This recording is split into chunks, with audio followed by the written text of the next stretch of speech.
Hello everyone. आप सभी का बहुत बहुत स्वागत है हमारे इस super coaching teaching by text book YouTube channel पर। Welcome all of you. Hope all of you are doing very well. आप सबको पता है कि इस बार सीटेट आपका जुलाई और अगस्त में होगा। तो मैं मोनिका कुशवाहा आपकी सीडीपी फैकल्टी आप सबके साथ में शेयर करने वाली हूँ सीटेट पेपर 1 और पेपर 2 में जो सीडीपी का सिलेबस है वो क्या रहेगा, मीन्स आपको किन किन चीज़ों को अच्छे ढंग से कवर करना है सो दैट आप सीडीपी में 30 में 30 स्कोर कर सकें। तो यहाँ पर हम सेशन को स्टार्ट करेंगे। इससे पहले मैं आप सबको बता देना चाहूंगी कि सीटेट के एग्जाम में सीडीपी का जो सेक्शन है उसकी सीडीपी का जो सिलेबस है वो सेम है, बस क्वेश्चन पूछने का जो तरीका है वो थोड़ा सा डिफरेंट हो जाता है। और इसके अलावा और कोई भी चीज़ नहीं है कि आपको पेपर 1 या पेपर 2 के लिए कोई अलग तैयारी करनी पड़ेगी। तो स्टार्ट करते हैं हमारे इस सेशन को। आइए देखते हैं क्या क्या चीज़ें आपको पढ़नी है। फर्स्ट ऑफ ऑल सीटेट के सीडीपी आपके जो पेपर 1 पेपर 2 दोनों में 30-30 क्वेश्चंस पूछे जाते हैं सीडीपी सेक्शन के। तो यहाँ पर मैं आप सबको बताना चाहूंगी कि हमारा टोटल सिलेबस क्या है।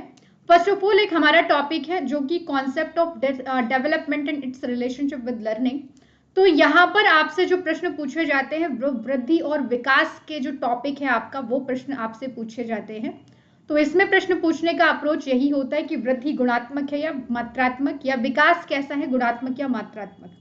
इस तरह का एक हल्का फुल्का सा क्वेश्चन आपको देखने को मिलता है। इसके अलावा एक इंपॉर्टेंट टॉपिक है, यहाँ से एक प्रश्न आपको जरूर देखने को मिलेगा प्रिंसिपल ऑफ डेवलपमेंट में, जिसमें से 2 प्रश्न सबसे ज्यादा पूछे जाते हैं। सॉरी, एक सेफेलोकॉर्डल लॉ ऑफ डेवलपमेंट, एक प्रॉक्सिमोडिस्टल लॉ ऑफ डेवलपमेंट। तो यहाँ पर आपको प्रिंसिपल्स ऑफ डेवलपमेंट में सेफेलोकॉर्डल, प्रॉक्सिमोडिस्टल, जनरल टू स्पेसिफिक, रिवर्सिबिलिटी का सिद्धांत हो गया या ग्रॉस टू फाइन, तो ये हमें सिद्धांत पढ़ने पड़ेंगे, विकास के सिद्धांत। ये एक आपके लिए बहुत ही इंपॉर्टेंट टॉपिक हो जाता है क्योंकि यहाँ से एक प्रश्न आपको देखने को मिलेगा। इसके अलावा यहाँ पर ग्रॉस टू फाइन के क्वेश्चंस होते हैं, मीन्स कौन सा सूक्ष्म गतिक कौशल है, कौन सा आपका स्थूल गतिक कौशल है, तो ऐसे क्वेश्चंस होंगे। एक प्रश्न आपको आनुवंशिकता और वातावरण से भी देखने को मिलेगा कि हमारे व्यक्तित्व पर किसका प्रभाव है। तो सम टाइम क्वेश्चन में हेरिडिटी नहीं है या आनुवंश वातावरण नहीं है या दोनों है। हमेशा याद रखो हेरिडिटी इन्वायरमेंट दोनों का इन्फ्लुएंस होता है। तो एक ये टॉपिक आपका रहेगा, एक प्रश्न आपको डेफिनेटली मिलेगा यहां से देखने को। अगला जो है आपका 4th टॉपिक है सोशलाइजेशन प्रोसेस, यानी कि आपका समाजीकरण। तो समाजीकरण के जो प्रश्न आते हैं वो यही आते हैं कि निम्न में से कौन सा प्राइमरी सोशलाइजेशन एजेंसी है या कौन सा सेकेंडरी सोशलाइजेशन एजेंसी है। तो भाई आपको पता है प्राइमरी में फैमिली आता है, सेकेंडरी में आपके फ्रेंड्स, रिलेटिव्स, मीडिया, ये सब आपके आ जाते हैं। बाकी मोस्ट इंपॉर्टेंट है जीन पियाजे की थ्योरी, कोलबर्ग और वाइगॉत्स्की से आपको 2 से 3 प्रश्न जरूर मिलते हैं। कोलबर्ग से 1 प्रश्न आपको मिलता है और जीन पियाजे से आपको 1 से 2 प्रश्न मिल जाते हैं। तो बेसिकली ये 7 से 8 क्वेश्चंस आपको इन तीनों की थ्योरी से देखने को मिलेंगे। इसके अलावा यहाँ पर जो आपका बाल केंद्रित और प्रगतिशील शिक्षा है, इससे 1 से 2 प्रश्न मिलते हैं डायरेक्ट। बाकी पैरागॉजिकल या अंडरस्टैंडिंग बेस्ड क्वेश्चंस होते हैं जहां पर आपको इंप्लीमेंट करते हुए ये थ्योरी की बाल केंद्रित मीन्स बच्चों के सेंटर में रखते हुए आपको हमेशा ऑप्शन को फाइंड आउट करना पड़ता है। तो ये एक आपका टॉपिक रहता है। इसके अलावा आपके पास में एक आपका टॉपिक रहता है बुद्धि। तो बुद्धि से आपको एक प्रश्न ये देखने को मिलेगा कि बुद्धि कैसी क्षमता है, बुद्धि क्या है, सेट ऑफ एबिलिटीज है। तो इस तरह का एक हल्का सा प्रश्न आपको देखने को मिलेगा। लेकिन मल्टी डायमेंशनल इंटेलिजेंस यानी कि बहुबुद्धि सिद्धांत जो कि आपको हार्वर्ड गार्डनर ने दिया हुआ है, इनका एक प्रश्न जरूर आपको देखने को मिलेगा। या तो वो अंतरवैयक्तिक बुद्धि से होगा या अंतरावैयक्तिक या शारीरिक गतिक भाषिक बुद्धि। तो इनमें से एक टाइप आपको दिया होगा, आपको फाइंड आउट करना होगा कि यहाँ पर कौन सा सही उससे बिलोंग कर रहा है। तो एक प्रश्न आपको मिलेगा। भाषा और विचार एक टॉपिक आपका रहता है, इससे कभी प्रश्न देते हैं कभी नहीं देते हैं, मीन्स फिक्स नहीं है कि क्वेश्चन आपको इससे मिलेगा ही हालांकि पढ़ना हमको सब कुछ है, बट कुछ ऐसे टॉपिक हैं जिनसे कभी देते हैं कभी नहीं देते हैं, ऐसा चीज आपको देखने को मिलेगा। जेंडर एक बहुत ही इंपॉर्टेंट टॉपिक है, यहाँ से क्वेश्चन आपको देखने को मिलेगा कि जेंडर क्या है या जेंडर में जेंडर स्टीरियोटाइप क्या है, जेंडर बायस्ड होना क्या है। तो ये सब चीजें आपको मिलेगी, यहाँ के प्रश्न आपको देखने को मिलेगा। एक प्रश्न, 1 से 2 प्रश्न जरूर आपको मिलेंगे। अगली बात, इंडिविजुअल डिफरेंसेस से प्रश्न आपको मिलेंगे, वैयक्तिक भिन्नता से प्रश्न आपको देखने को मिलेंगे। और वैयक्तिक भिन्नता से जो प्रश्न होंगे वो बहुत ही आसान से होंगे कि क्या क्लास में हमें इंडिविजुअल डिफरेंसेस को कैटर करना चाहिए या नहीं करना चाहिए, या हमारे पास में जब डाइवर्सिटी है तो हमारा करिकुलम कैसे होना चाहिए, हमें किस तरह से पढ़ाना चाहिए। तो इस तरह का इंडिविजुअल डिफरेंसेस का एक क्वेश्चन आपको देखने को मिलेगा। इसके अलावा अगर हम यहाँ पर बात करें, एक आकलन एक आपका इंपॉर्टेंट टॉपिक है, तो आकलन से आपका प्रश्न आपको देखने को मिलता है। आकलन में जो प्रश्न बनते हैं वो assessment for learning, assessment of learning, assessment as learning और ऑल्सो सतत और व्यापक मूल्यांकन पर बेस्ड आपके प्रश्न देखने को आपको मिलते हैं। तो ये एक इंपॉर्टेंट टॉपिक है आपके लिए। इसके अलावा यहाँ पर आलोचनात्मक चिंतन से प्रश्न बनते हैं कि बच्चे में हम आलोचनात्मक चिंतन को किस तरह से बढ़ावा दे सकते हैं। क्रिटिकल थिंकिंग पर बेस्ड क्वेश्चंस होते हैं। इसके अलावा हमारा जो एक आपका टॉपिक रहता है, जो पूरा एक टॉपिक इंक्लूड करता है समावेशी शिक्षा यानी कि इंक्लूसिव एजुकेशन। तो समावेशी शिक्षा से आपको प्रश्न 2 से 3 जरूर देखने को मिलेंगे, जिसमें से प्रतिभाशाली बालक, वंचित वर्ग के बालक, मंद बुद्धि बालक, पिछड़े बालक या जिनको डिफिकल्टीज है पढ़ने में, लाइक डिसलेक्सिया, डिस्कैल्कुलिया, डिस्ग्राफिया, तो इनसे प्रश्न आपको मिलेगा। और यहाँ पर किस तरह से इनको पढ़ाना चाहिए, क्लासरूम कैसा होना चाहिए, किस तरह के स्कूल्स में हम इनको पढ़ाते हैं, तो ऐसे प्रश्न आपको देखने को मिलेंगे। इसके अलावा एक टॉपिक आपका रहता है कि बच्चे जो फेल होते हैं तो वो फेल होना क्या है, क्या दिखा रहा है बच्चे का फेल होना, बच्चा सोचता कैसे, बच्चा सीखता कैसे है। तो इस तरह के कुछ क्वेश्चंस आपको देखने को मिलेंगे। इसके अलावा जो प्रश्न आपको देखने को मिलेंगे कि बच्चा जो सीखता है वो सोशल एक्टिविटी है, या हम जब कभी भी बच्चे को सिखाएंगे क्या हम समाज के साथ में सामाजिक कॉन्टेक्स्ट में जोड़ करके हम सिखाएंगे। तो ये एक टॉपिक आपका रहता है, यहाँ पर आपको देखने को मिलता है।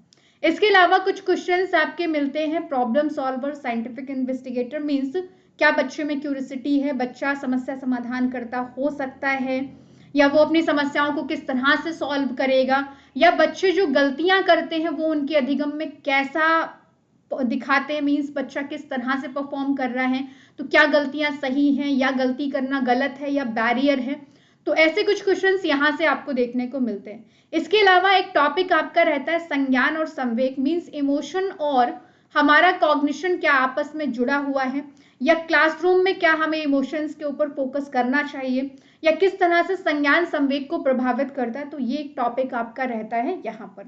इसके अलावा मोटिवेशन यानी कि अभिप्रेरणा और अधिगम, यहाँ से क्वेश्चन आपको देखने को मिलेगा बाह्य अभिप्रेरणा और आंतरिक अभिप्रेरणा पर आधारित, कि बाह्य अभिप्रेरणा क्या है और आंतरिक अभिप्रेरणा क्या है, या निम्न में से कौन से ऑप्शन में आंतरिक अभिप्रेरणा शो हो रहा है या बाह्य अभिप्रेरणा शो हो रहा है। लर्निंग में आपको थॉर्नडाइक, स्किनर ये कोई नहीं मिलेंगे देखने को। अधिगम किस तरह से होता है, अधिगम को हम कैसे फैसिलिटेट कर सकते हैं, अधिगम को कराने की इफेक्टिव तकनीकें क्या हो सकती हैं, ज्ञान का निर्माण कैसे करना है। तो ऐसे प्रश्न आपको देखने को मिलेंगे लर्निंग से। हमारे अधिगम में कौन कौन से फैक्टर, मींस निजी कारक कौन से हैं, वातावरणीय कारक कौन से, तो एक कुछ ऐसा टॉपिक आपको मिलेगा। बहुत ही आसान है सीडीपी, आप इजीली 30 में 30 ला सकते हो, जस्ट एक अच्छी सी आपको तैयारी करनी है बस। इसके अलावा आपके पास में कुछ टॉपिक हो जाते हैं एनसीईआरटी 2005, जो एक इम्पॉर्टेंट टॉपिक है, हम इसे भी कवर करते हैं। और इस बार जो प्रश्न आप पिछले साल से आपको देखने को मिल रहे हैं, न्यू एजुकेशन पॉलिसी 2020, तो ये दो चीजें जो ऐड नहीं करी गई हैं बट इनके प्रश्न आपके एग्जाम में आपको देखने को मिल रहे हैं। तो ये भी एक इम्पॉर्टेंट टॉपिक है, दोनों के दोनों आपके। इसके अलावा आपका आरटीई एक्ट 2009, तो ये 3 टॉपिक एक्स्ट्रा ऐसे हैं जो मेंशन नहीं है लेकिन इनके प्रश्न आपके एग्जाम में देखने को मिलते हैं। तो भाई आप सबको बता दूं, सिलेबस जानना बहुत जरूरी है, या हमारे क्वेश्चन कैसे पूछे जाते हैं वो जानना बहुत जरूरी है। तो यहाँ पर मैंने आपके साथ में सीडीपी का पूरा सिलेबस डिस्कस किया, पेपर 1 पेपर 2 दोनों का, और यहाँ पर किस तरह के प्रश्न पूछे जाएंगे आपके एग्जाम में, इसके लिए आप लोग रोज सुबह 10 बजे मेरे साथ में जुड़ सकते हैं। यहाँ पर मैं आपको दिसंबर 2022 और जनवरी 2023 में जो आपके सीटेट के एग्जाम हुए हैं उनकी सीडीपी की मैं आपको प्रैक्टिस करा रही हूँ, ठीक है। तो वो नए पैटर्न है, नए क्वेश्चन है, तो आप लोग आइए, पूरी एक प्लेलिस्ट बनी, आप उसको भी देख सकते हैं। इसके अलावा मैं आप सबको बता देना चाहूंगी कि हमारे टेक्स्ट बुक के ऐप पर आया हुआ है एक बहुत ही बेहतरीन सा ऑफर, जहां पर आप अपने सीटेट के एग्जाम की कंप्लीट प्रिपरेशन कर सकते हैं, प्रिपरेशन की उड़ान सेल, सिलेक्शन का टेक ऑफ। तो यहाँ पर आपको हमारे फुल थ्योरी कोर्सेज पे डिस्काउंट मिल रहा है। तो आप लोग टेक्स्ट बुक के ऐप को डाउनलोड करिए, जिसमें आपको 45% प्लस 35% का डिस्काउंट मिल रहा है, जिसमें 7 मई लास्ट डेट है। यहाँ पर अगर आप 3 मंथ का कोर्स लेते हैं तो 1 मंथ आपको एक्स्ट्रा मिल रहा है, मीन्स 4 महीने में आपका एग्जाम भी हो जाना है। जुलाई और अगस्त में आपका एग्जाम चलेगा, तो मात्र 519 में 4 मंथ का सब्सक्रिप्शन आपको मिल रहा है यहाँ पर। और मैं आप सबको ये बता देना चाहूंगी, इसमें आपको full theory courses, live classes, mock test, previous year paper सब कुछ मिलेगा और बेस्ट एक्सपर्ट फैकल्टीज आपको मिलती हैं आपकी प्रिपरेशन के लिए। तो फुल थ्योरी कोर्स है फॉर ऑल सब्जेक्ट। तो यहाँ पर कूपन कोड यूज करिएगा मोनिका, जिससे आपको डिस्काउंट मिल जाएगा। और जल्दी से इस मौके को आप लोग उठाइए, है ना, लाभ, क्योंकि इस मौके को अगर हाथ से आपने जाने दिया फिर फीस बढ़ जाएगी और फिर आपके लिए थोड़ी सी ज्यादा पेमेंट आपको करना पड़ेगा। तो वो चीज ना करते हुए जल्दी से हम इस सेल का लाभ उठाएंगे और ज्वाइन करेंगे टेक्स्ट बुक के सुपर कोचिंग को फॉर सीटेट एग्जाम और एनी अदर एग्जाम। आप हमारे टेक्स्ट बुक के सुपर कोचिंग को ज्वाइन कर सकते हैं। बाकी टेलीग्राम का नाम है मोनिका मैम टेक्स्ट बुक, आप मुझे ज्वाइन करिए क्योंकि मेरी क्लासेस की अपडेट आपको यहाँ पर मिलती रहेगी। बाकी फिर मिलेंगे हम लोग रोज सुबह 10 बजे और एक शाम 4 से 5। Thank you so much everyone, bye bye, take care. One more thing, अगर फर्स्ट टाइम विजिट कर रहे हैं तो अपने किसी भी टीचिंग एग्जाम की प्रिपरेशन के लिए आप लोग हमारे चैनल को सब्सक्राइब करिए, बेल आइकन प्रेस करिए सो दैट क्लासेस के नोटिफिकेशंस आपको मिलते रहें। सेशन को लाइक करिए, कमेंट बॉक्स में कमेंट जरूर ड्रॉप करना कि आपको ये इन्फॉर्मेशन कैसी लगी। इसके अलावा आप लोग टेक्स्ट बुक के ऐप को जल्द से जल्द डाउनलोड करिए और जुड़िए हमारे साथ में। Thank you so much.